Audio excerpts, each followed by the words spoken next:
One विभाग से परेशान किसान ने शीर्षासन कर लगाई कलेक्टर से गुहार। कलेक्ट्रेट बना अवैधकों का अखाड़ा। यूं तो जनता की सुनवाई और मामलों के निराकरण के लिए सरकार के कई अफसर तैनात हैं। बावजूद इसके जनता अपनी बात अधिकारियों तक पहुंचाने अलग अलग तरीके अपना रही है। इस बार मामला नीमच का कलेक्ट्रेट भवन का है।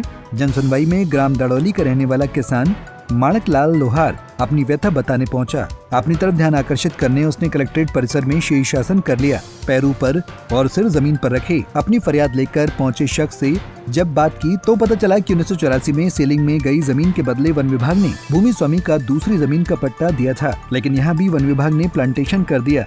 बदले में जो जमीन दी उस पर राजस्व से लिखवाने का कह रहे हैं। 7 साल से परेशान हो रहा हूँ, कोई सुनवाई नहीं कर रहा। लगातार वन विभाग के पास जमीन हमारी है, वहाँ प्लांटेशन लगा दिया वन विभाग ने। हमारी 83 नंबर सर्वे खतरा नंबर 183 और बड़े बड़े झाड़ और पेड़ पौधे हो गए उसके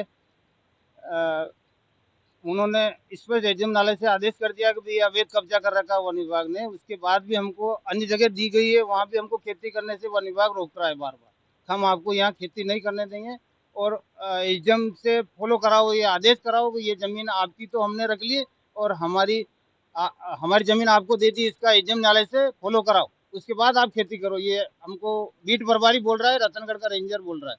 नहीं, ये 14 साल से मैं निरंतर परेशान हूँ और एक एक कागज इसको सीमांकन वन विभाग के पास जमीन होने से किया और दड़ौली का छीन-बीन नक्शा होने से हम सीमांकन नहीं करा पाए और इतना बारीकी से हम ग्वालियर गए और वहाँ से नक्शा लेके फिर सीमांकन कराया। तो वन विभाग आदेश होने के बाद भी वो उनकी इच्छा से जमीन हमको देने के बाद भी खेती नहीं करने दे रहे। और किस प्रकार का शिकायत लेकर आज शिकायत इसी प्रकार से कलेक्टर महोदय के यहाँ लेके आया हूँ। मैं इतने समय से परेशान हूँ श्रीमान जी और मुझे खेती करने दी जाए, पर उन्होंने बोला है कि हम आपको 3-4 महीना रुकना पड़ेगा। किस तरीके से किस प्रकार चल के आया हम यहाँ मैं उल्टे सिर खड़े रहा और ये निवेदन लेके आया। उल्टे सिर खड़े रहने का क्या सर, मैं 14 साल से लगातार इससे पीड़ित हूँ, इसलिए कोई सुन नहीं रहा है और गुमराह कर रहा है वन विभाग हमेशा मेरे को। इसलिए और जब सीपीएस की फैक्ट्री है मोरन के पास में, उससे फैक्ट्री का काम तो नहीं रुक रहा है और 18 की साथ खेती कर रहे हैं, तो वहाँ क्यों रुक रहा है? ये कहीं न कहीं आपकी जो खेती है क्या पट्टे की है? पट्टे की है सर। 84 में वो भूस्वामी पट्टे हैं हमारे।